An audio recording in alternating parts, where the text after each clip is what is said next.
बुजुर्ग फरमाते मैंने दुआ मांगने का तरीका अपनी बीवी से सीखा। हजरत वो किस तरह? फरमाने लगे मेरी बीवी ने ना मुझे कोई काम बताया, कुछ पैसों की जरूरत के लिए कहा, तो मैंने उसे कहा कि भाई अभी मेरे पास नहीं है, कुछ दिनों में आते हैं तो मैं दे दूंगा।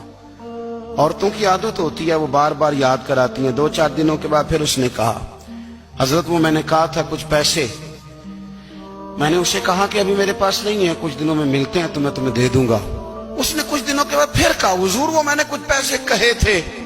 फरमाते मैंने डांट दिया, मैंने कहा कि क्या तू रोज मुझे शर्मिंदा करती है, कहा ना मेरे पास नहीं है, होंगे तो दे दूंगा, तू रोज याद कराती है। फरमाते उसने पहले तो मेरी डांट को सहा, फिर मेरे सख्त जुमलों ने उसकी आंखों में आंसू पैदा कर दिए, फिर उसने अपने आंचल में अपने उस दुख को समेटा और फिर उसने एक जुमला कहा तो मैं रो पड़ा और मुझे अपने रब से मांगने का तरीका आ गया।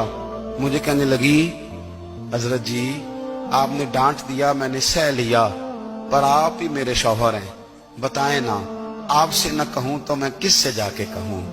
फरमाते हैं मैं रो पड़ा और मैं खुल के रोया और मैं तड़प के रोया और फिर मेरी सिसकियां बंद गईं। तो मुझे कहने लगी आपको क्या हुआ?